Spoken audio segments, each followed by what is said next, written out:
कि वो 5 पुष्प कौन से हैं जो देवाधिदेव महादेव को प्रसन्न करने के लिए समर्पित किए जा सकते। और पुष्प की भी मूलता वो है, कितना विचित्र है हमारा शास्त्र। वायु पुराण कहता है जब आपका स्नान नहीं हुआ, आप बगीचे में गए हो, आज्ञा लेकर किसी के वृक्ष से पुष्प ले रहे हो, किसी टाली से पुष्प ले रहे हो, तो उसके मालिक से आपने पूछकर उस पुष्प को आपने तोड़ लिया, भगवान को समर्पित कर दिया। और यदि वही पुष्प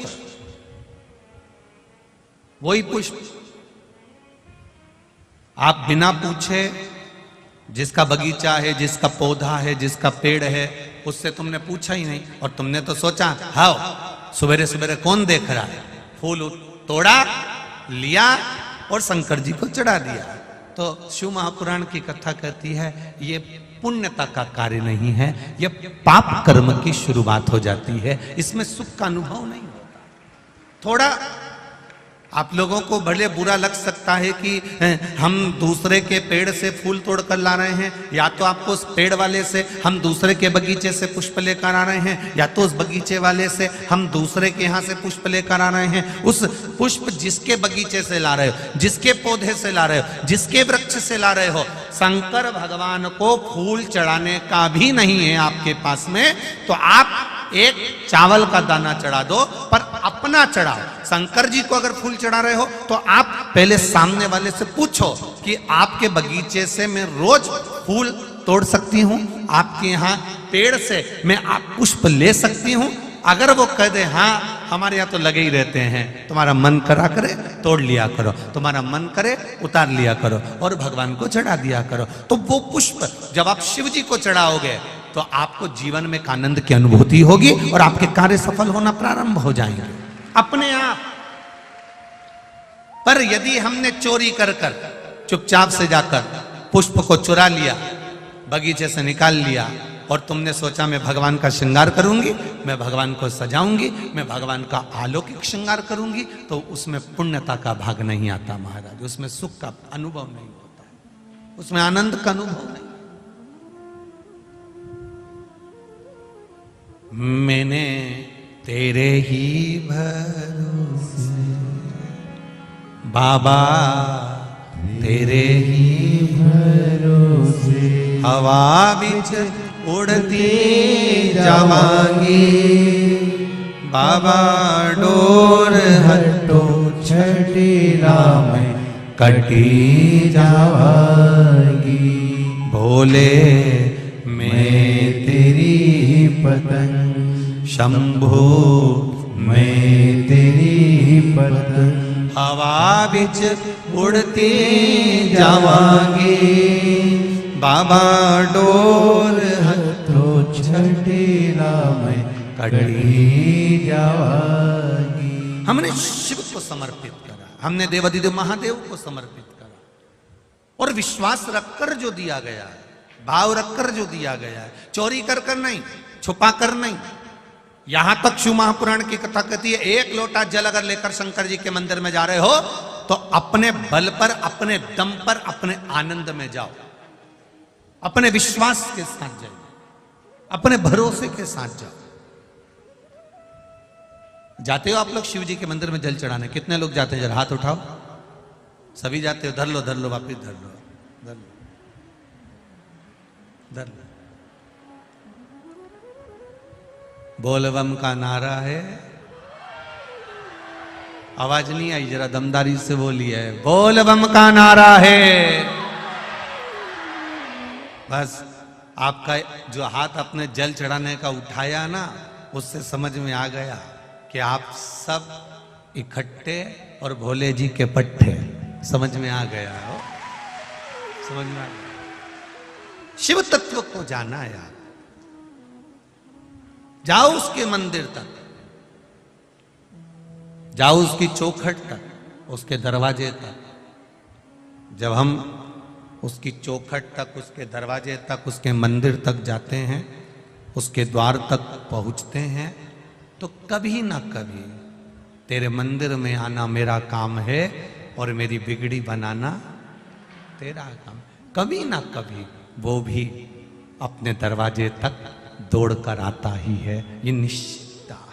हम जाएं, एक लोटा जल देवाधिदेव महादेव को चढ़ाने के लिए जाएं, पर विश्वास के साथ जाएं, भरोसे के साथ जाएं, दृढ़ता के साथ जाएं।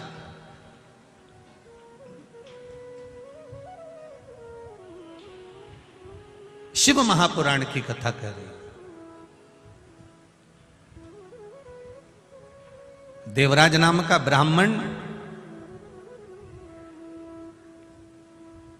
ब्राह्मण कुल में जन्म ले लेता है। पूर्व का कोई अच्छा कर्म होगा, कोई अच्छा कर्म होता है तब जाकर अच्छे कुल में जन्म होता है।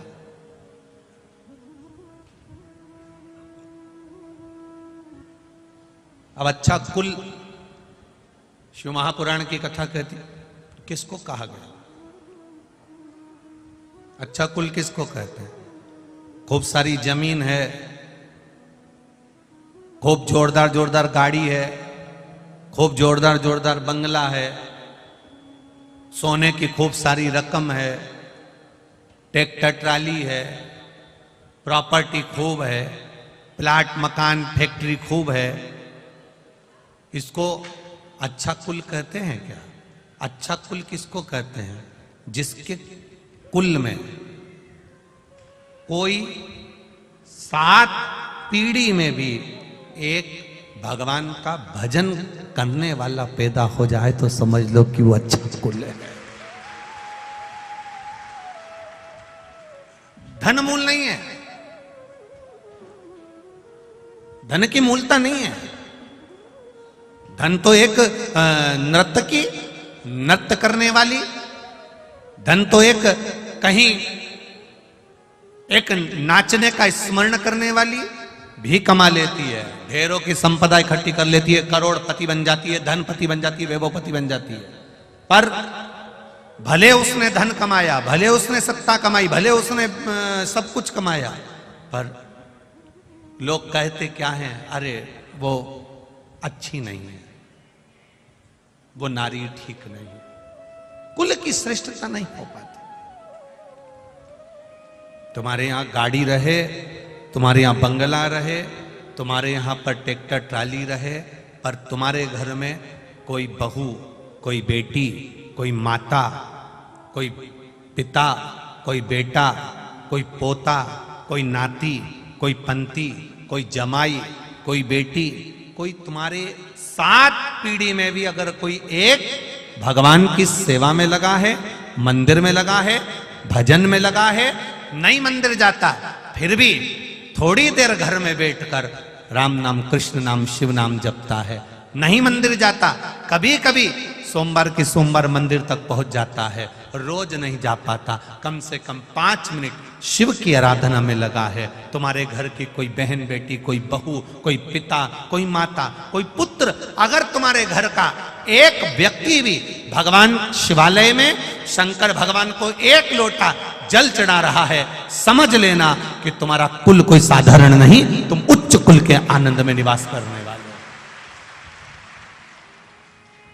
अब गाड़ी है, बंगला है, जमीन है, जायदाद है, ट्रैक्टर है, ट्राली है, सब कुछ है, सुख सारा है, पर ये मन परमात्मा तक नहीं जा पा रहा, तो फिर वो सुख किस काम का? ये तो एक पीढ़ी का सुख है, आज भोगोगे, मरे, फिर 84 लाख योनियों में पड़े, फिर पड़े।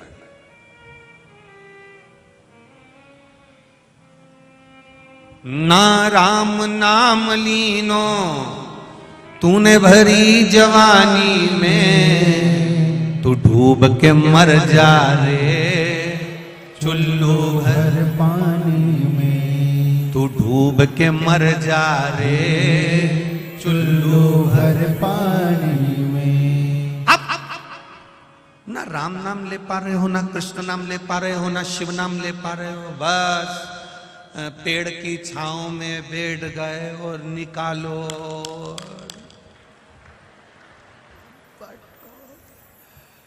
बस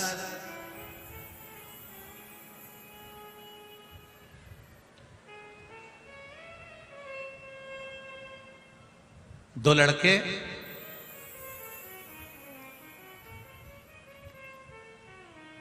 कल की कथा में स्मरण, दो लड़के कल हम लोग वहां सबके राम वाले कार्यक्रम में इंदौर गए थे, तो उसमें कुछ लोग कह रहे थे हमारा भी मन करता है इतना बड़ा आयोजन करें, हमारा भी मन करता है भंडारे करें, हमारा भी मन करता है कि खूब बड़े बड़े भंडारे करें। तो हमने उनसे कहा ये जरूरी नहीं है कि आप लाखों लोगों को भोजन कराओ, बहुत बड़ा भंडारा करो, ये जरूरी नहीं है, भंडारा छोटा भी हो सकता है। उसने कहा गुरुजी छोटा भंडारा करो तभी भी तो 1-8 लाख रुपए 25-50 हजार रुपए खर्च हो जाते हैं। हमने कहा इतना भी खर्च नहीं होगा। अरे गुरुजी और छोटा भंडारा करो तो 10-20 हजार तो खर्च हो ही जाते हैं। हमने कहा इतना भी नहीं होगा। उसने कहा फिर ऐसा कौन सा भंडारा है? हमने कहा घर में से थोड़ा सा आटा और शक्कर निकाल के लेगा, पीपल के पेड़ के नीचे डाल दिया, चींटियों ने आकर खा लिया, वो भी तो भंडारा है। घर में से थोड़ा सा अन्न निकाल के ले गए, पक्षियों को डाल दिया, वो भी तो भंडारा है। थोड़ा सा अभी फसल कटी है, गेहूं का बहुत सारा भूसा निकलेगा, बहुत सारा चारा निकलेगा, बोरा भरकर आप अपनी गाय के लिए रखते हो, एक बोरा भरकर दूसरों की गाय के लिए भी रख लो, भंडारा ही तो कहलाएगा, भंडारा ही तो है।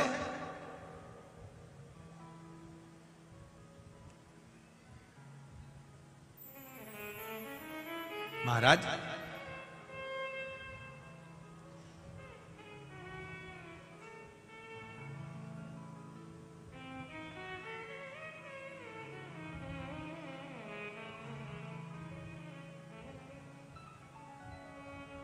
स्वयं खा लेना सुकृति है, छुड़ाकर खा लेना विकृति है, और बांट कर खाना ये मेरे भारत देश की संस्कृति है।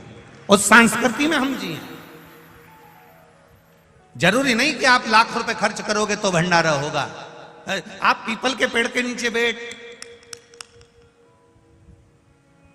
कभी तुमने विचार करा कि इन हाथों ने ये रोज बांटा, आज घर से अपनी बहू से कह दूं कि बेटा थोड़ा आटा से शक्कर मिला दे, रोज ये गांव के लोगों के साथ बैठ के ऐसा ऐसा बांटता हूं, आज अपने हाथों से पीपल के पेड़ के नीचे थोड़ा सा दाना डालूंगा तो मेरी जिंदगी ऊपर जाकर संवर जाएगी।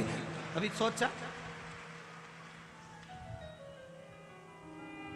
बस बैठ गए, जब समय मिला तब बैठ गए।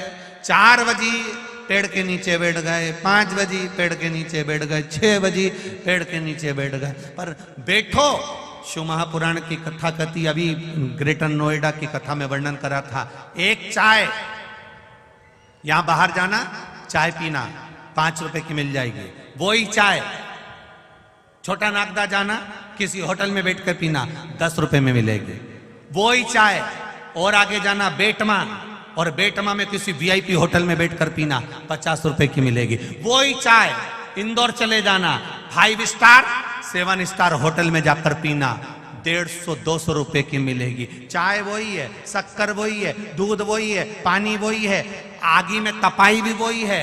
चाय यहां 5 की है, आगे गए 10 की हो गई, और वीआईपी में गए 50 की हो गई, और इंदौर पहुंच गए 200 रुपए की हो गई। 7 स्टार में उस चाय को 5 स्टार होटल में जाकर पिए, वो 200 रुपए की हो गई। चाय वही है, बस वो चाय कहां जाकर बैठी है उसकी कीमत देखिए। ठेले पर थी वो चाय 5 रुपए की थी, होटल पर पहुंची उसकी कीमत बढ़ गई, और होटल पर पहुंची उसकी कीमत बढ़ गई, 5 स्टार होटल में चाय पहुंच गई 200 रुपए की हो गई। उसी तरह तुम कहां बैठे हो, तुम्हारी कीमत तुम स्वयं बना सकते हो कि तुम बैठ कहां रहे हो।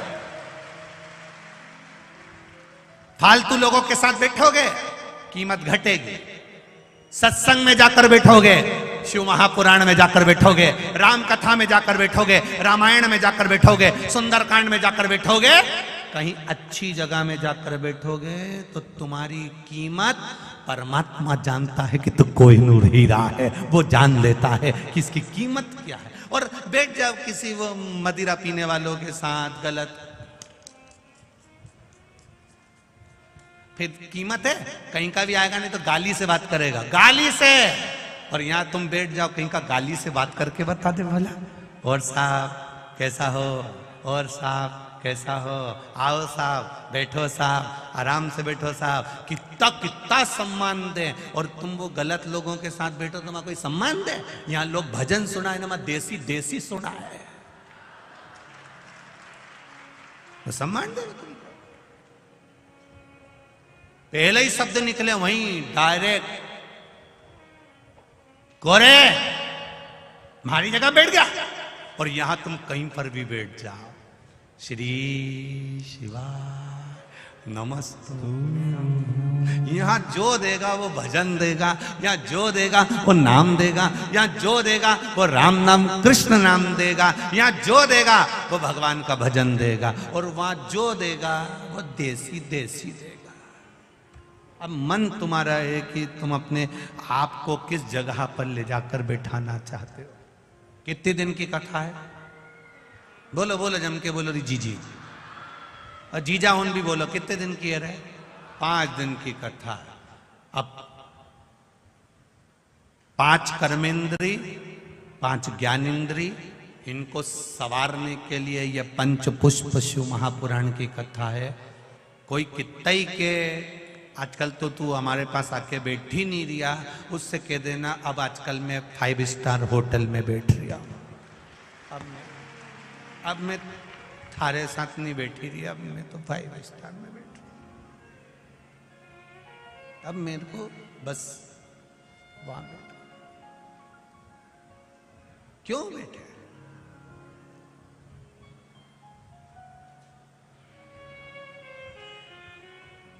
कितना महादेव जी बैठे हैं कोटेश्वर में, उनके ऊपर पानी दिन भर टपकता रहता है, और पानी भी इतना ठंडा, एकदम शीतल जल टपक रही है।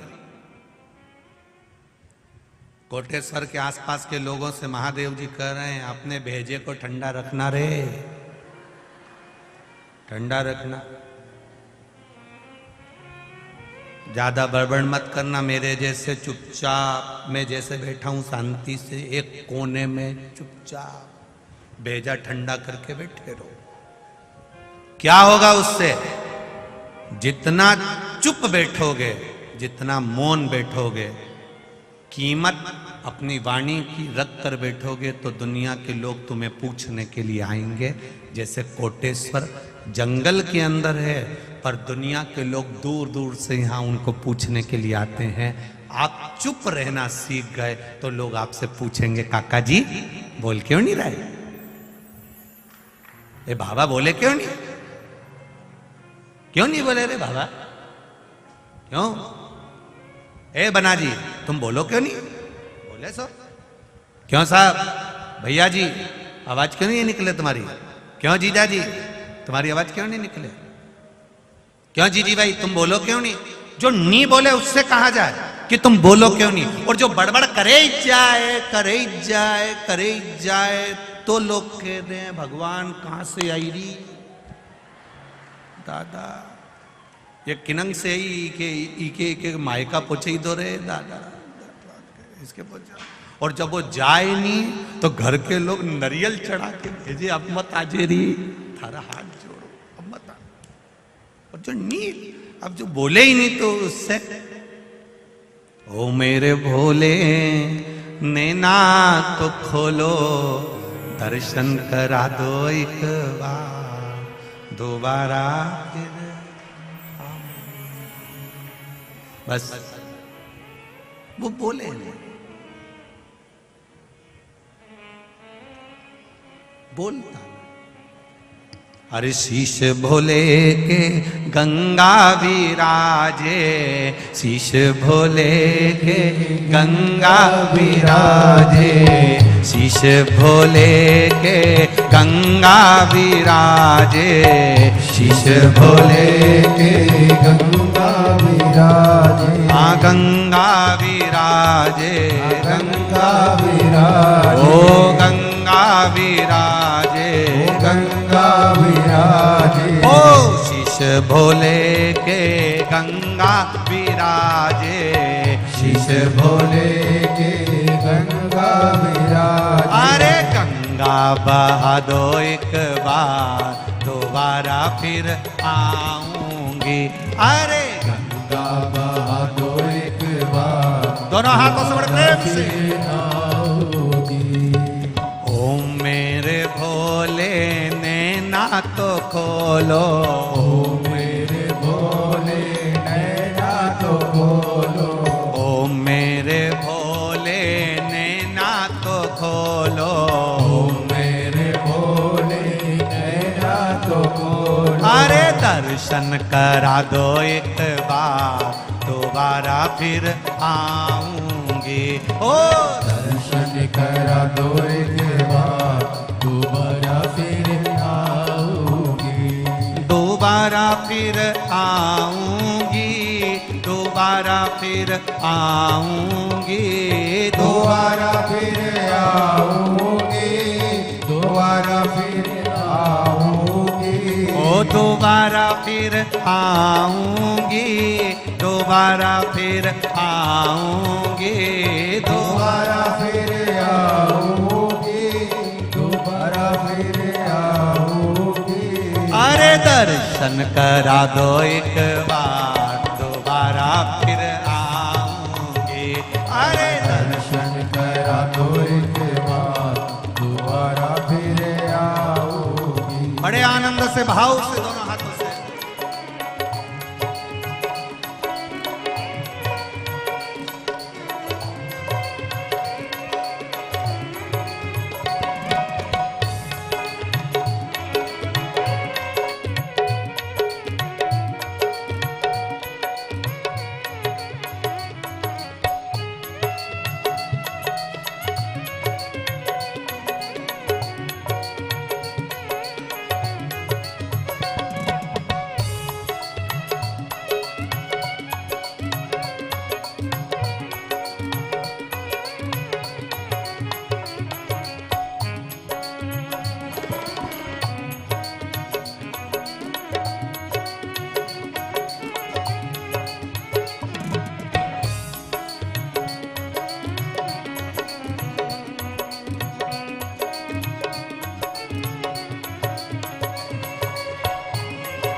हरि बोल। राधे।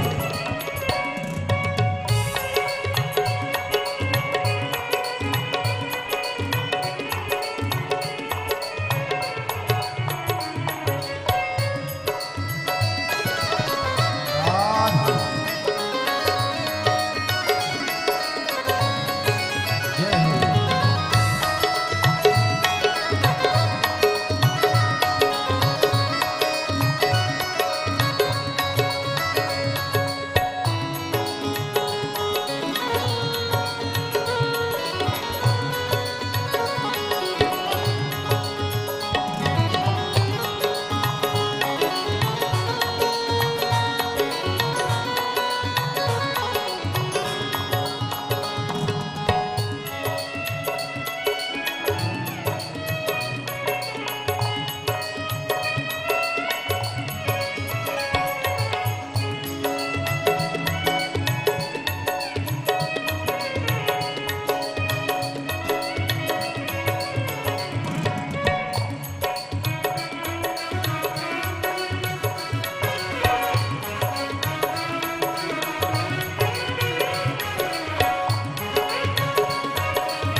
हाथ भोले के डमरू विराजे, हाथ भोले के डमरू विराजे। ओ डमरू विराजे, डमरू विराजे। हाँ डमरू विराजे, डमरू विराजे। ओ हाथ भोले के डमरू विराजे, हाथ भोले के डमरू विराजे। अरे डमरू बजा दो एक बार, दोबारा फिर आऊंगी। अरे डमरू बजा दो एक बार, दोबारा फिर आऊंगी। अरे डमरू बजा दो एक बार, दोबारा फिर आऊंगी। अरे डमरू बजा दो एक बार, दोबारा फिर आऊंगी। दोबारा फिर आऊंगी, दोबारा फिर आऊंगी, दोबारा फिर आऊंगी, दोबारा फिर आऊंगी। अरे दर्शन करा दो एक बार, दोबारा फिर आऊंगी। ओ दर्शन करा दो एक बार, दोबारा फिर आऊंगी। शंभो राधे हरि बोल।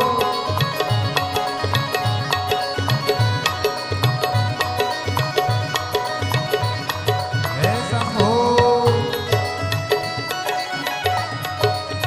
राधे।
दोनों हाथों से ताली से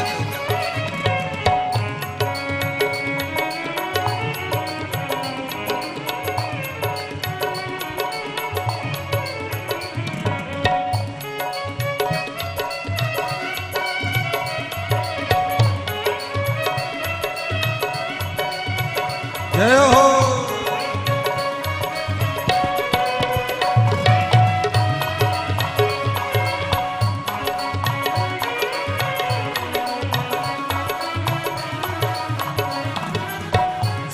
भोले जी के गोरा विराजे, संग भोले जी के गोरा विराजे, संग भोले जी के गोरा विराजे, संग भोले जी के गोरा विराज, ओ गोरा विराजे, गोरा विराजे, ओ गोरा विराजे, गोरा विराजे, ओ संग भोले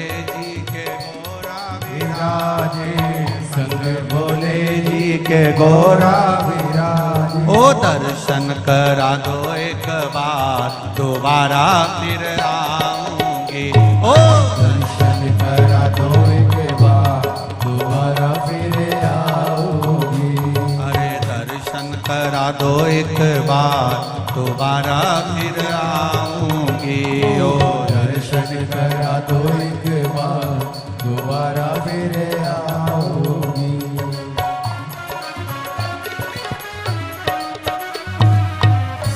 राधे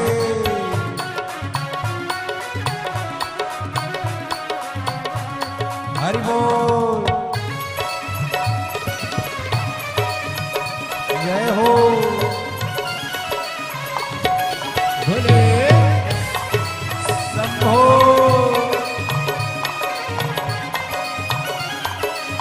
राधे।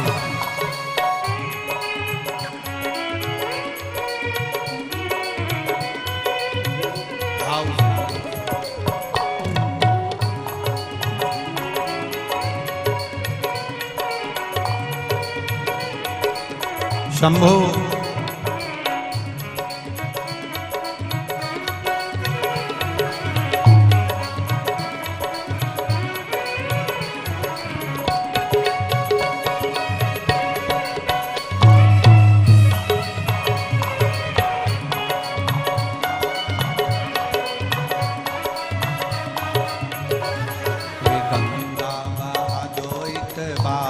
दोबारा फिर आऊंगी।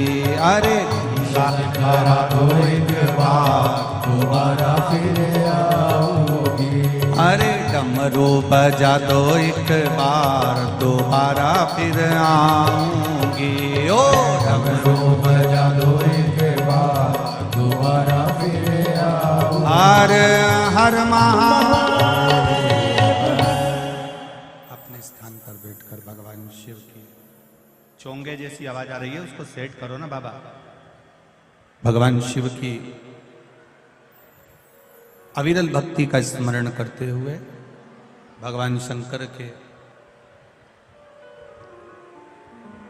श्री शिवाय नमस्तुभ्यम जो विद्येश्वर संहिता का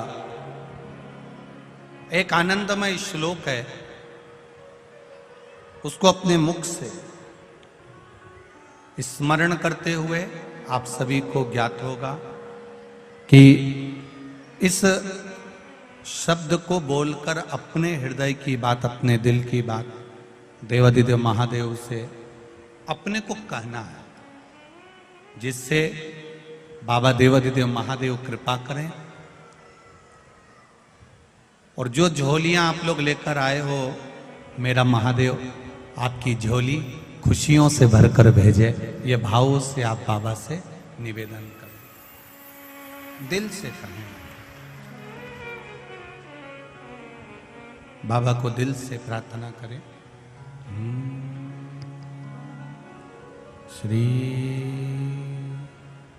शिवाय नमस्तुभ्यं। श्री शिवाय नमस्तुभ्यं। श्री शिवाय नमस्तुभ्यं। श्री शिवाय नमस्तुभ्यं। श्री शिवाय नमस्तुभ्यं। बोला सब दुख काटो मारा, ओ भोला सब दुख काटो मारा। शिव शंकर जपो तेरी माला, भोले बाबा जपो तेरी माला। भोला सब दुख काटो मारा, ओ भोला सब दुख काटो मारा। वेश मंगल मंगलकारी, वेश मंगल मंगलकारी। शमशान वासी हमारा, शमशान वासी हमारा।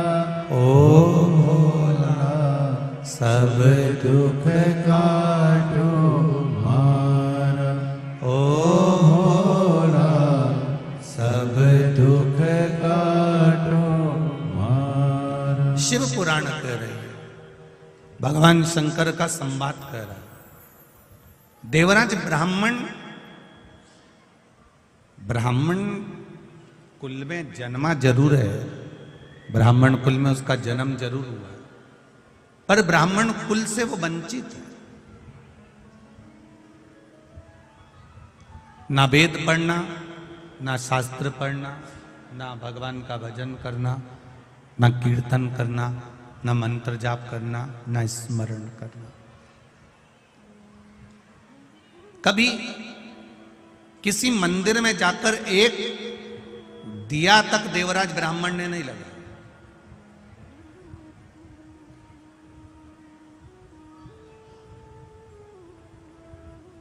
फिर भी चोरी का धन लेकर आ रहा था, चोरी का सामान लेकर आ रहा था, और वो चोरी के धन को ले जाकर मंदिर में लेकर छुपाकर बैठ गया, जहां एक ब्राह्मण देव शिव महापुराण की कथा का वाचन कर रहे थे। एक ब्राह्मण जहां शंकर भगवान की कथा का वाचन कर रहा है, वहां बैठ गए।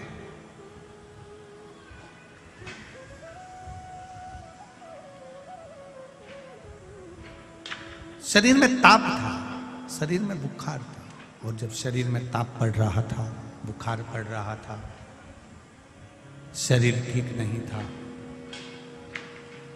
तब ब्राह्मण देवता बार बार चिल्ला रहे थे, हर हर महादेव। इसको बड़ा क्रोध आ रहा था, इसको बड़ा क्रोध आ रहा था, और उस क्रोध के कारण ये वहां से निकलकर एक बेलपत्री के वृक्ष के नीचे जाकर बैठ गए।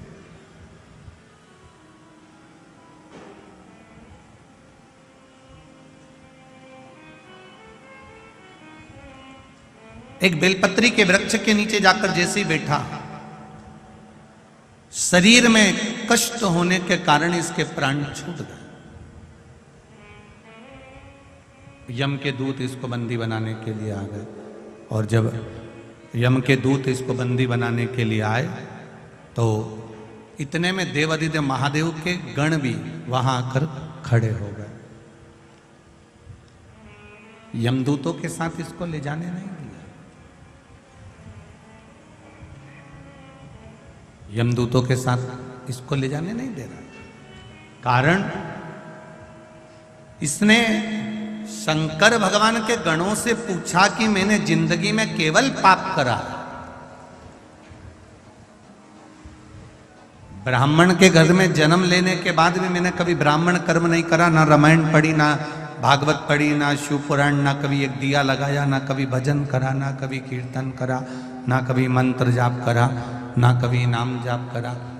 तो फिर आखिर मैंने पुण्य कौन सा करा जिसके कारणवश मुझे भगवान शंकर का धाम मिल रहा है, शिव का लोक मिल रहा है, शंकर की चौखट मिल रही है। आखिर मैंने करा क्या है? शिव गणों ने कहा तुमने कुछ नहीं करा, तुम्हारी माता ने एक लोटा जल जो देवादिदेव महादेव को चढ़ाया था, बस उसी जल का पुण्य तुम्हें प्राप्त हुआ। एक बात आपको पहले भी कही, आज फिर कहते हैं, सारे पुराण शास्त्रों में ये लिखा हुआ है कि इसको सुनने से 7 पीढ़ी तर जाती है, ऐसा करने से 7 पीढ़ी तर जाती है। केवल शिव महापुराण की कथा, स्कंद पुराण की कथा ये कहती है कि शंकर भगवान पर एक लोटा जल चढ़ाने वाला या शिव महापुराण की कथा को सुनने वाले की 7 पीढ़ी नहीं 71 पीढ़ी तर जाती है। ये शिव तत्व।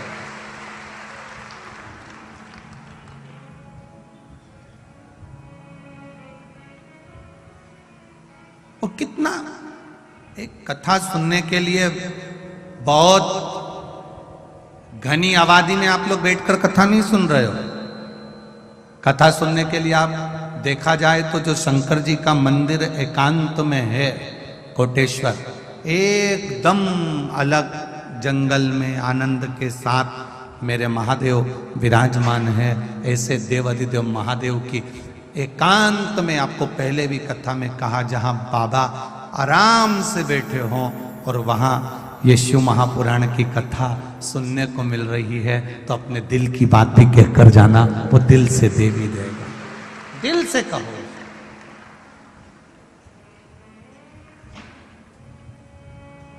मैंने तेरे ही भरोसे बाबा, तेरे ही भरोसे हवा बिच उड़ती जावांगे बाबा, डोर हटो छटीला मैं कटकटी जावा। अब दिल से कहो।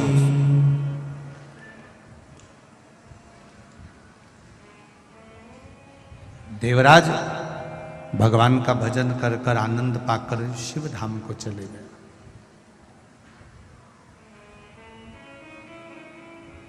शिव जी पर चढ़ाने वाली वस्तु, शिव जी को समर्पित करने वाली वस्तु, शंकर भगवान को देने वाली वस्तु अपनी खुद की हो। पहले के लोग क्या करते थे? मंदिर जाते थे, मंदिर का ही जल भरकर शिव जी को चढ़ा देते थे। अब आप लोग मंदिर का जल लेते हो क्या? बोलो बोलो, जम के बोलो जरा। नहीं लेते। कहां से लेकर जाते हो? अपने अपने घर से लेकर। कारण क्या है? वास्तु दोष होता है तो घर में होता है, पितृ दोष होता है तो घर में होता है, काल सर्प दोष होता है तो घर में होता है। घर के हंडे में से, मटके में से, परिंडे में से जब हम एक लोटा जल लेकर जाते हैं और शिव जी को समर्पित करते हैं तो अपने घर के सारे दोष अपने आप समाप्त हो जाते हैं, केवल जल समर्पित कर देने पर,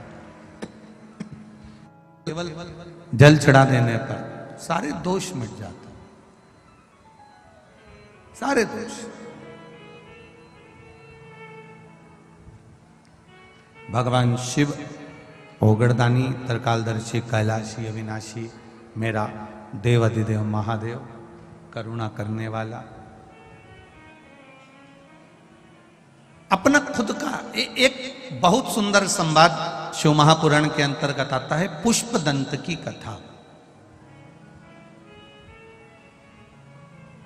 गंधर्व था, इंद्रलोक में इंद्र की सभा में बैठकर गायन करता था, कविता पाठ करता था, भजन करता था, कीर्तन करता था, स्मरण करता था, गायन में लगा रहता था।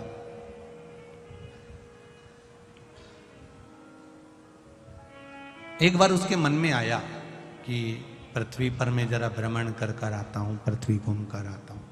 और पृथ्वी पर भ्रमण करने के लिए वो गया।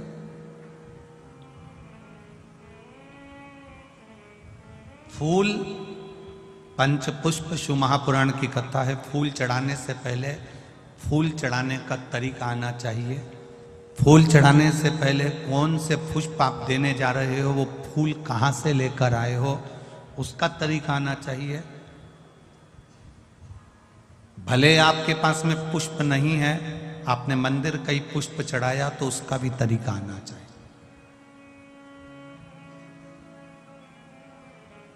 कोई जरूरी नहीं है कि आप नए नए भजन का निर्माण करोगे। आप दूसरे का भी अगर भजन गा रहे हो तो उसको भी गाने का तरीका होना चाहिए।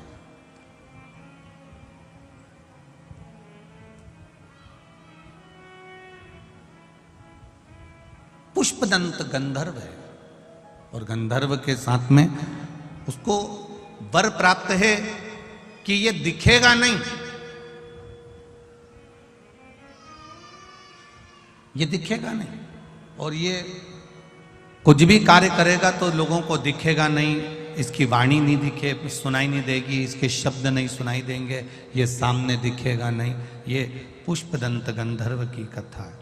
बैस या तो कम कर दो, या चुंगे जैसी आवाज आ रही है उसको सेट करो ना, बार बार बोल रहे हैं उसको। पुष्पदंत गंधर्व पृथ्वी पर भ्रमण करने के लिए आया, और जब पृथ्वी पर भ्रमण करने के लिए पुष्पदंत गंधर्व आता है, पुष्पदंत गंधर्व जब पृथ्वी पर भ्रमण कर रहा होता है, भ्रमण करते करते इसकी एक आदत थी भगवान शिव की भक्ति करना, भगवान शंकर का भजन करना, भगवान शंकर का स्मरण करना, शिव जी की आराधना करना, शिवलिंग की पूजन करना। अब पुष्पदंत गंधर्व ने विचार करा कि मैं पृथ्वी पर आ गया हूं, क्यों ना यहां शंकर के शिवलिंग का निर्माण करूं और उसका पूजन करूं। एक पार्थिव शिवलिंग का निर्माण पुष्पदंत गंधर्व करने लगा।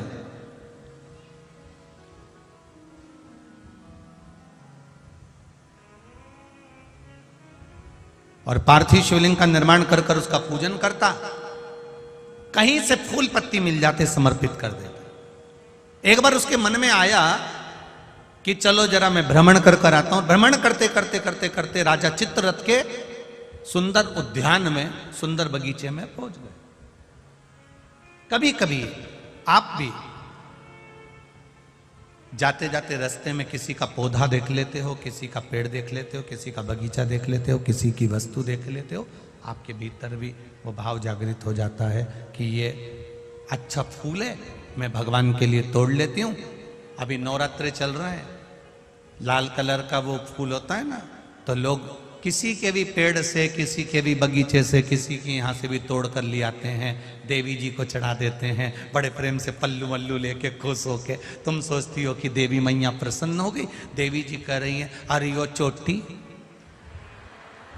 बताओ, दूसरे के घर का चुरा कर लिया, दूसरे के घर का उठा कर लिया, दूसरे का सामान लेकर आ गई और चढ़ा कर कर रही है कि मैंने भगवान का पूजन कर दिया, भगवान की आराधना कर दी, भगवान की सेवा कर दी।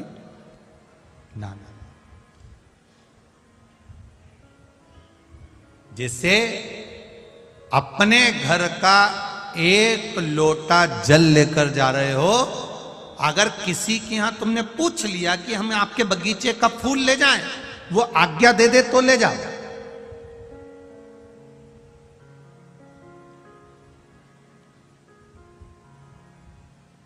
वो आज्ञा दे, लेकर जाओ।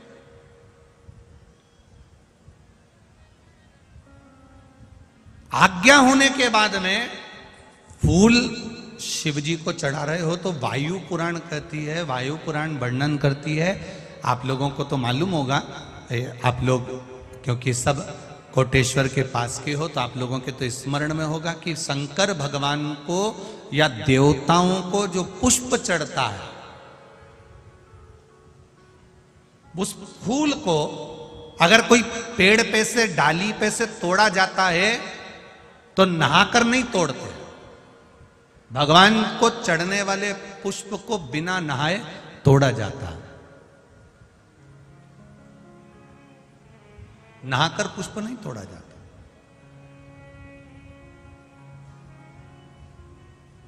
कितने लोग हैं जो बगीचे से फूल तोड़ते होंगे तो नहा के तोड़ लेते होंगे, और कितने लोग हैं जो बगीचे से पुष्प तोड़ते हैं तो सुबह सुबह उठे, मंजन आदि करा, हाथ पैर धोया, बगीचे में गए, डाली पे से फूल तोड़े और भगवान को समर्पित करे। वायु पुराण, वायु पुराण का शब्द कह रहा है भगवान को समर्पित होने वाले पुष्प जब आप तोड़ते हैं, लेकर आते हैं,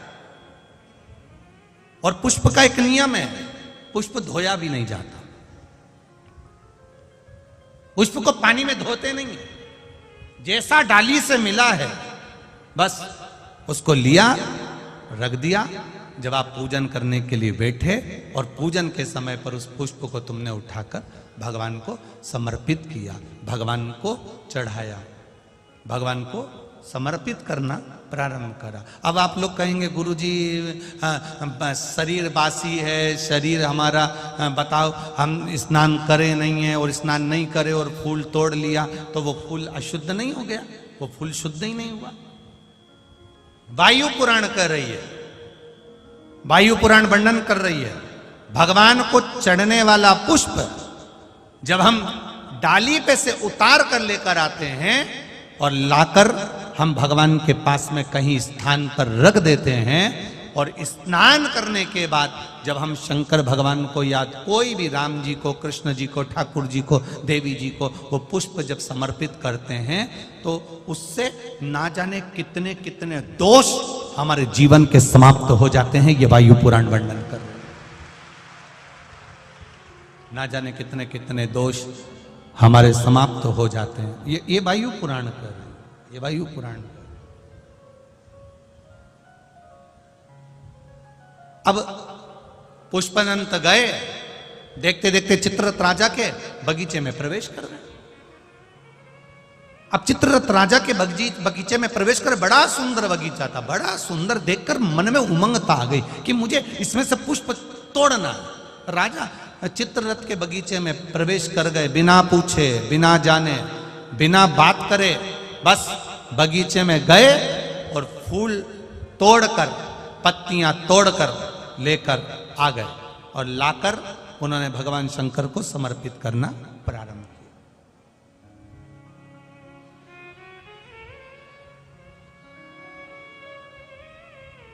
15 दिन निकल गए, 20 दिन निकल गए, 22 दिन निकल गए, 25 दिन निकल गए। एक बार राजा चित्ररथ भगवान का पूजन करने के लिए बैठे और भगवान का पूजन करते करते राजा चित्ररथ ने कहा, चलो बगीचे से फूल लेकर आओ, जाओ जरा। अब माली गए, जो सेवक थे वो बगीचे पहुंचे और बगीचे से पुष्प लेकर आने लगे। बगीचे से जब पुष्प लेकर आए तो बगीचे में जाकर क्या देखते हैं कि वहां तो एक भी पुष्प नहीं है, सारे पुष्प टूट चुके, कोई ले जा चुका। कोई बात नहीं, टूट कर नीचे गिर गए होंगे। दूसरा दिन हुआ, तीसरा दिन हुआ, चौथा दिन हुआ, पांचवा दिन हुआ। रोज बगीचे से फूल गायब हो जाते हैं, रोज बगीचे से फूल समाप्त हो जाते हैं और वो फूल मिल नहीं पाते हैं। बड़ा दुखी होते हैं राजा। आज राजा को क्रोध आ गया, आखिर बगीचे में से फूल चुरा कौन रहा? पता नहीं, हमने बहुत ढूंढा पर मिल नहीं रहा, बहुत प्रयास करा पर मिलता नहीं।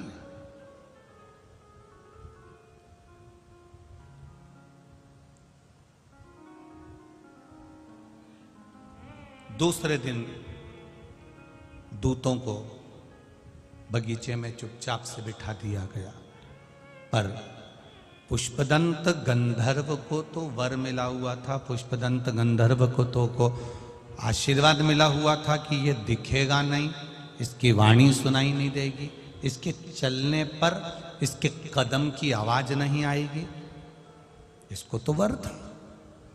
अब ना तो वाणी सुनाई दे रही है, ना कदम चलते हुए दिख रहे हैं, ना ये दिख रहा, और फूल टूट गए, ले गए।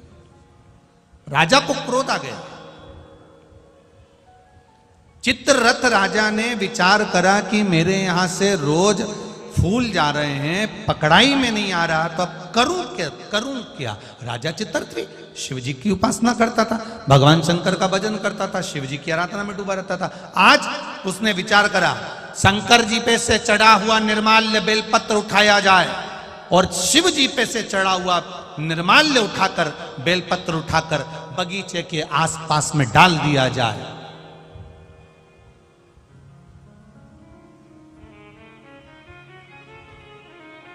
लोग समझते नहीं है, मंदिर में जाते हैं, भगवान पे चढ़ा हुआ फूल, भगवान पे चढ़ी हुई बेलपत्री पूरे मंदिर में जहां वहां पड़ी रहती है और लोग उस पे से चलते हुए, लांघते हुए निकल जाते हैं।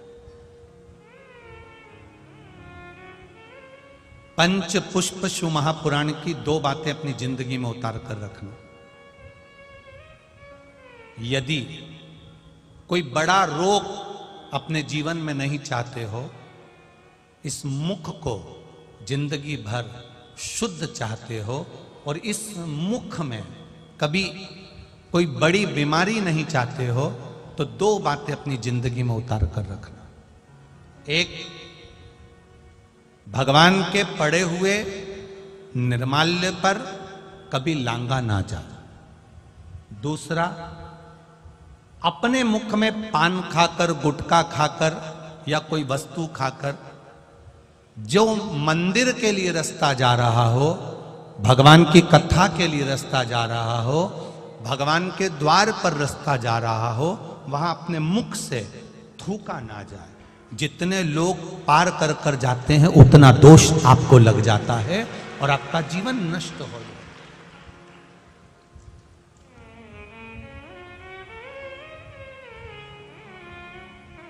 बीच पथ पर, जिस मार्ग से भगवान शंकर का शिवालय जा रहे हो, जिस मार्ग से भगवान के मंदिर जा रहे हो, जिस मार्ग से अगर कोई नारी, कोई पुरुष, कोई बच्चा, कोई बूढ़ा, कोई व्यक्ति 1 लोटा जल लेकर भी अगर भगवान के मंदिर जा रहा है उस मार्ग पर, बीच मार्ग पर अगर कोई थूकता है और उस थूक को जितनी बार लोग लांग कर मंदिर के द्वार तक जाते हैं, उतना उतना रोग इस शरीर के अंदर बढ़ता चले जाता है। इसलिए हमारे यहाँ पहले के समय में, आज के लोगों को तो स्मरण है कि नहीं है, पहले तो थूकने के लिए भी एक पीकदान होता था जिसमें थूका जाता था। आज के जमाने में तो आदमी पूरी पृथ्वी को पीकदान बनाकर रखा है, जहां मर्जी पड़ती है वहां थूक देता है। ये श्रेष्ठता नहीं है हमारे। ये वसुंधरा, ये पृथ्वी, ये वसुंधरा, ये भूमि माता, ये पृथ्वी माता, जिसकी गोद में हम पाल पोस कर बड़े हुए हैं, जिसका दिया हुआ अन्न हम पा रहे हैं, जिसके आनंदमय आशीर्वाद से हम अपनी जिंदगी जी रहे हैं, इस पृथ्वी को भी नमन करना चाहिए। नमन, प्रणाम करना चाहिए। हम हमेशा कहते आए हैं, आज फिर कहते हैं, जिसकी बंजर भूमि पड़ी हो, जिसमें अनाज भी नहीं होता हो, बहुत मेहनत कर ली है, उस भूमि में कुछ नहीं होता।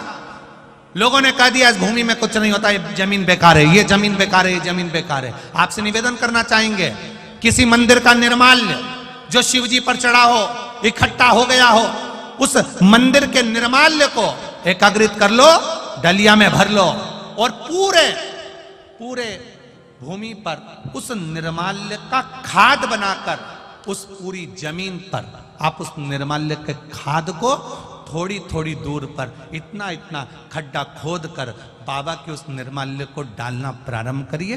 क्यों? क्योंकि उससे भूमि की उपज देव अधिदेव महादेव की कृपा से अपने आप बढ़ना प्रारंभ हो जाएगी। उसको रखो, डालो,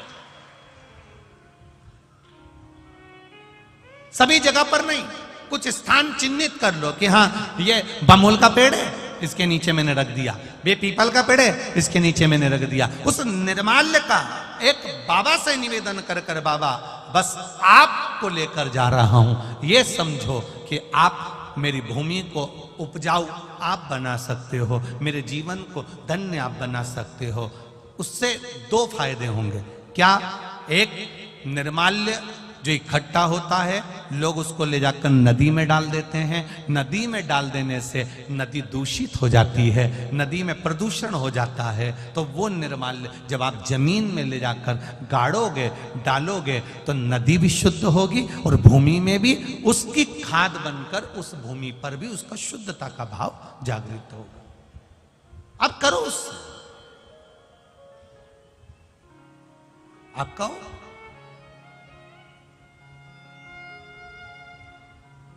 हर कहीं थूक देना, हर कहीं पर पान खाकर थूक दिया, तंबाकू खाकर थूक दिया, कहीं पर भी तुम्हारा मन पड़ा और तुमने पिचकारी, ना ना ना ना ना, शिव पुराण कर रही है, उससे हमें दोष लगता है। उस दोष का वर्णन कई लोग कहते हैं, ये तो कुछ खाता ही नहीं था, ये तो बहुत अच्छा व्यक्ति था, इसको ऐसी बीमारी हो गई, इसको ऐसा रोग हो गया। कहां से हो गया? कारण क्या है? ये रोग आया कहां से? हो सकता है इसकी आदत में था, घर से निकलता था, कहीं देवालय शिवालय पढ़ता था, ध्यान नहीं दे पाता था, थूक दिया, उस पे से निकलकर लोग जाते रहे, मंदिर पहुंचते रहे, उसका दोष जिंदगी में आ जाता है। वो दोष है। पहले के समय में गांव के लोग तो आज भी जानते होंगे कि पहले पीक दान चलता था। आप लोगों के स्मरण में होगा, कभी कभी आप लोगों ने देखा भी होगा, छोटा सा रहता था, उसमें लोग थूक देते थे, उसमें लोग कुल्ला कर देते थे, पर यहां वहां लोग नहीं थूकते थे। पर चला, अब लोगों ने वो चालू कर। दो चीजें स्मरण में रहे, कोटेश्वर बाबा का दर्शन करने जाओ, महाकाल बाबा का दर्शन करने जाओ, ओमकारेश्वर बाबा का दर्शन करने जाओ, चाहे तुम्हारी मर्जी पड़े, जिस शिवालय में दर्शन करने जाओ, जिस मंदिर में दर्शन करने जाओ, उस मंदिर में अगर कोई बेलपत्री जमीन पे पड़ी है, कोई फूल पड़ा है, आप दर्शन करने आए हो ना, उसको उठाकर किसी एक कोने में, किसी एक जगह पर ले जाकर पटक दो। कहीं थोड़ा सा भी अगर पुष्प और निर्माल्य रास्ते में पड़ा है, उसको कोई लांगेगा, उसका दोष हमको लगेगा, इसलिए उसको उठाकर कहीं एक और रख दिया जाए, रख दो।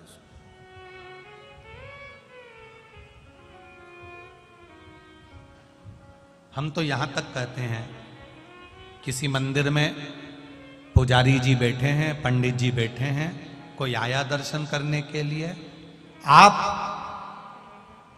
भगवान की बेलपत्र, भगवान का पुष्प उसी को दो जो आपसे मांग रहा हो। कई बार विद्वज्जन उस फूल को, उस बेलपत्री को उठाकर उसको दे देते हैं जो उसका मोल नहीं समझता, और बाद में उसको ले जाकर कहीं पटक देता है। उसमें उसकी प्रधानता नहीं होती है, उसकी प्रधानता नहीं। ये शिव महापुराण की कथा अगर आज कोटेश्वर में हो रही है, आदरणीय ठाकुर साहब श्री शरद सिंह सिसोदिया जी अगर इसको करा रहे हैं, तो उनका मूल उद्देश्य क्या है? इस शिव कथा में वही पहुंचता है जिसको शंकर भगवान पकड़कर खींचकर बुला लेते हैं। मूलतः है कि इस कथा के माध्यम से जन जन का कल्याण हो, संपूर्ण विश्व का उद्धार हो, संपूर्ण जगत का कल्याण।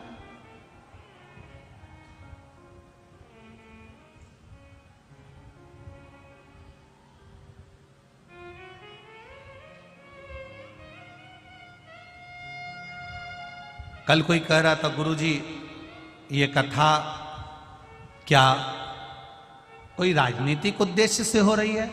हमने उनसे कहा, राजनीतिक उद्देश्य से होती अगर ये शिव पुराण की कथा तो कोटेश्वर जैसे जंगल में नहीं होती, कहीं के शहर में होती, जिससे और आनंद की अनुभूति। ये बाबा कोटेश्वर के चरणों में हो रही है, ये भाव है। हम तो ठाकुर साहब शरद सिंह जी सिसोदिया जी को और उनके परिवार को धन्यवाद देना चाहेंगे जो शिव पुराण को आप कोटेश्वर तक लेकर आए हो। आज ये कोटेश्वर का मंदिर, कोटेश्वर धाम आज पूरे विश्व में कम से कम प्रसिद्धि तो पा रहा है कि कोटेश्वर भी कोई धाम है जहां शंकर आनंद के साथ विराजमान। आज प्रेरणा तो मिली है लोगों।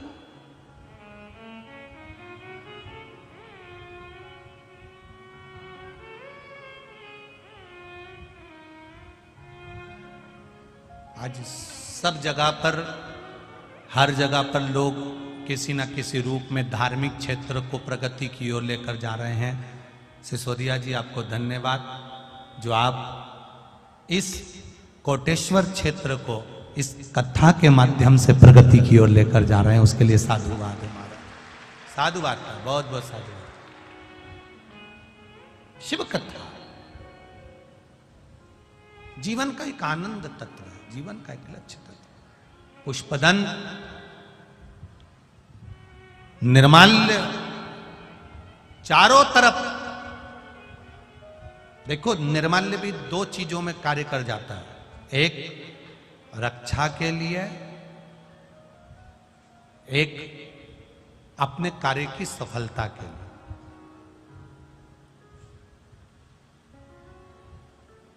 कोई बड़ी बीमारी होने पर शंकर जी पे चढ़ी हुई बेलपत्र जब हम उठाकर लाते हैं, उसको खाते हैं, वो औषधि का कार्य कर जाती है। करती कि नहीं करती? पत्र आया है, देखिए।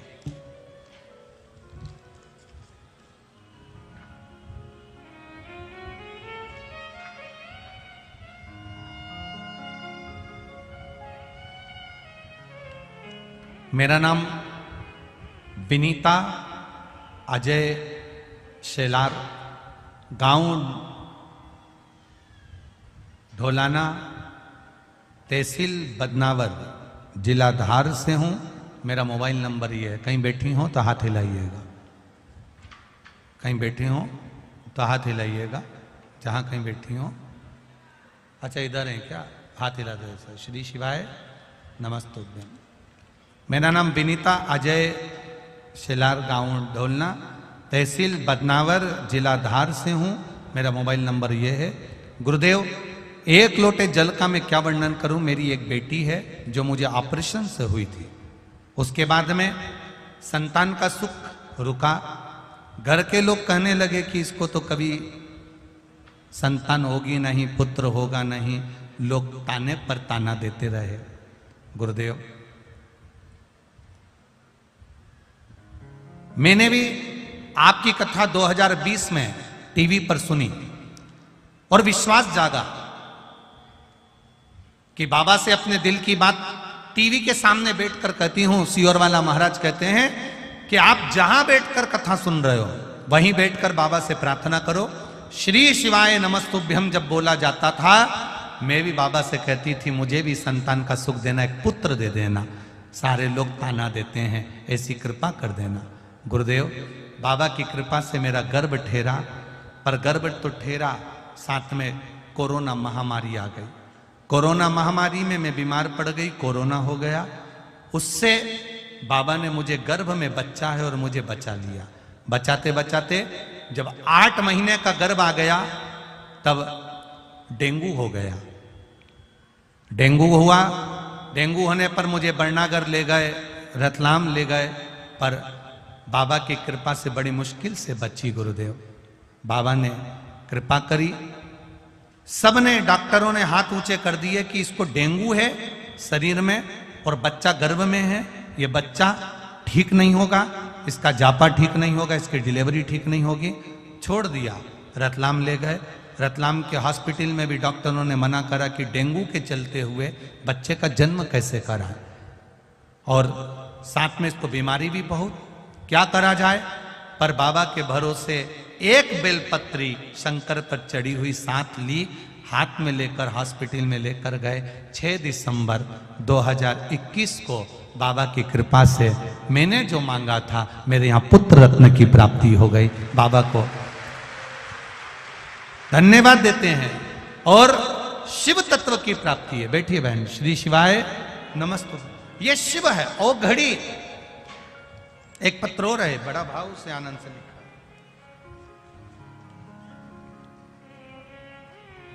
मैं निर्मला शंकरलाल दुबे, गांव राजोद, जिला धार, मध्य प्रदेश से हूं। कहीं बैठी हो तो हाथ हिलाइएगा, कहीं पर बैठी हो तो दोनों हाथ हिलाइएगा इस तरह से।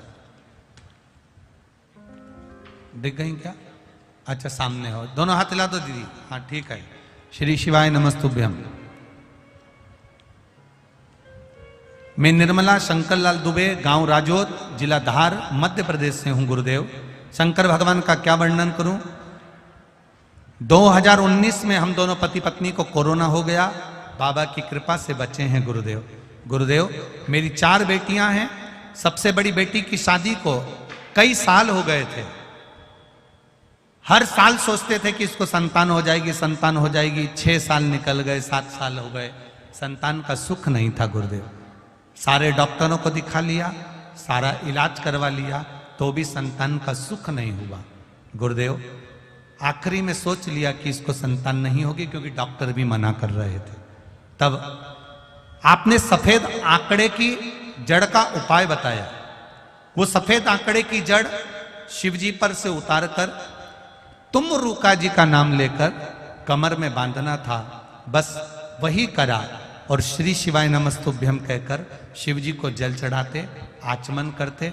बाबा की कृपा से मेरी बेटी के घर, जिन डॉक्टरों ने मना कर दिया था, और बाबा की कृपा से उसके घर में बेटे का जन्म हुआ है। इसलिए मैं यहां प्रणाम करने आया। बैठिए बहन। हर हर महादेव। तेरी कृपा बिना न हिले एक भी अणु, लेते हैं श्वास तेरी कृपा से तनो तनु। आप शिव भक्ति का स्मरण करें। एक बात और बड़े अच्छे से कहना चाहेंगे, प्रयास करना।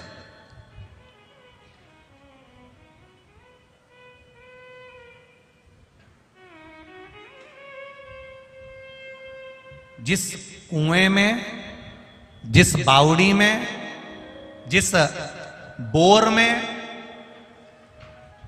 जिस स्थान पर पानी की कमी होती चली जाए, हम निवेदन करना चाहेंगे वहां उस बोर के आसपास, उस कुएं के आसपास, उस बावड़ी के आसपास बेलपत्री के कुछ पौधे लगाना चालू कर दो। धीरे धीरे मेरा महादेव पार्वती से मिलने के लिए आएगा तो गंगा को साथ में लेकर आ जाए, अपने आप आए।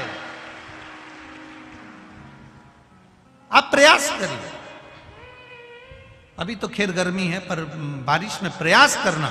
तुम्हें लग रहा है ये बोर सूख जाता है, बारिश में रहता है, ठंड में पानी रहता है, पर गर्मी में सूख जाता है। उसके पास में आप बेलपत्री के पौधे लगाना चालू करो, थोड़ी थोड़ी दूर पे बेलपत्री के वृक्षा का रोपण करना प्रारंभ करिए। मेरा महादेव जिस जगह पर बेलपत्री का पौधा होता है, वृक्ष होता है, वहां मेरा शिव पार्वती जी से मिलने के लिए आता है। और मेरा महादेव अकेला नहीं आता, उसके सिर पर गंगा विराजमान होकर आती है। तो गंगा वहां रहती है, गंगा वहां विराजमान रहती है। आप करो, शिव तत्व को जाने। पुष्पदंत पकड़ाई में नहीं आ रहा था, तब उसी समय पर चित्ररथ ने शिवजी पे चढ़ी हुई बेलपत्र को छाट कर निकलवाया और चारों तरफ बगीचे के जो द्वार थे, उन द्वारों के सामने देहली पर वो बेलपत्र रख दी। और बेलपत्र रखी और चित्ररथ ने कह दिया, अब तुम चिंता मत करो, अब वो पकड़ा जाएगा। और पुष्पदंत वापिस बगीचे में फूल तोड़ने के लिए गया। जाते ही बेलपत्री पर उसका पांव रखाया, किसी को आवाज नहीं आई, पुष्पदंत दिखाई नहीं दिया। और अंदर जब प्रवेश कर गया, प्रवेश करते ही बस देवाधिदेव महादेव कैलाश पर विराजमान थे और उनको क्रोध आ गया, क्रोध आ गया। गुस्से में आकर भगवान ने श्राप दे दिया, पुष्पदंत कोई साधारण सा व्यक्ति होता जो मेरे निर्माल्य को लांग कर जाता है, मैं उसको छोड़ता नहीं। पर तू मेरा भजन करने वाला, तू मेरा स्मरण करने वाला, तू जानता है कि निर्माल्य की महत्वता क्या है, शंकर जी पे चढ़े हुए जल की महत्वता क्या है, शिव जी पे चढ़े हुए एक बेलपत्र की महत्वता क्या है, शंकर पर चढ़े हुए नैवेद्य की महत्वता क्या है।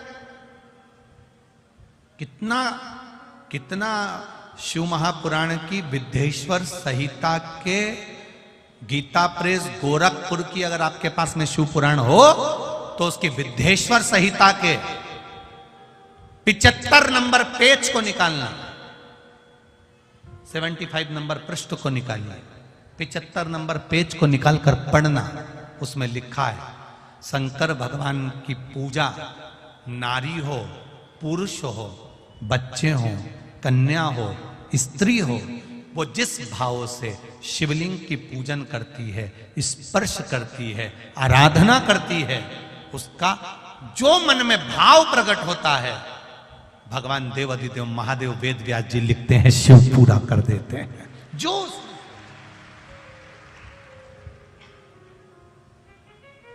शंकर भगवान पर चढ़ा हुआ जल, शिवजी पर समर्पित किया हुआ जल जो आचमन कर लेता है,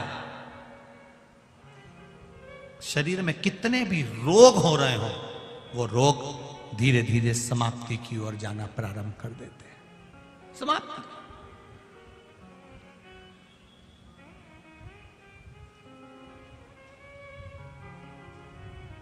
अब कई लोग कहते हैं कि साहब शंकर जी पे चढ़ा हुआ कैसे लें, शिव जी पे चढ़ा हुआ कैसे लें। ना ना ना ना, शिव महापुराण गीता प्रेस गोरखपुर की विद्येश्वर संहिता निकालो और गीता प्रेस गोरखपुर की शिव पुराण के 75 नंबर पेज को निकालकर उसमें स्पष्ट कहा गया, शंकर जी पे चढ़ा हुआ जल, शिव जी पे चढ़ा हुआ कोई द्रव्य, शंकर द्रव्य नहीं, शिव जी पे चढ़ा हुआ कोई पदार्थ जो भगवान शंकर को नैवेद्य लगाया गया है, शिव जी को जो नैवेद्य समर्पित करा गया है, शंकर भगवान को जो खाने की सामग्री समर्पित करी गई है, उस वस्तु का, उस पदार्थ का, उस नैवेद्य का केवल मात्र अगर कोई संसार का मनुष्य शंकर भगवान के प्रसाद का मात्र दर्शन भी कर लेता है, तो भी उसके रास्ते में आने वाली बाधाएं अपने आप समाप्त होना चालू हो जाती हैं। यहां तक वर्णन किया, यहां तक शिव पुराण कह रहे, ये शिव तत्व यहां तक कह रहे, ये ओगरदानी की कथा यहां तक कह रहे। अब भगवान पुष्पदंत अंदर जा रहे थे, शिव जी के नेत्र खुल गए, भगवान शंकर को क्रोध आ गया। और देवाधिदेव महादेव को जब क्रोध आया, शिव जी को जब क्रोध आया, शंकर भगवान को क्रोध आया और उन्होंने कह दिया, पुष्पदन तू मेरा भजन करने वाला, पूजन करने वाला, अर्चना करने वाला, और तू गलती कर रहा है। मैं तुझे श्राप देता हूं, छुपने की कला, दिखने की कला जो तेरी थी, इसको मैं समाप्त करता हूं। और बस इतनी देर में तो चित्ररथ को पुष्पदंत दिख गए, पकड़ लिया, ले जाकर सभा में खड़ा कर दिया। चित्ररथ ने पुष्पदंत से पूछा, तुम कौन हो? मैं गंधर्व हूं, इंद्रलोक में रहता हूं। आपके बगीचे में फूल अच्छे दिखे थे, पुष्प अच्छे नजर आ रहे थे, इसलिए मैंने तोड़ दिया।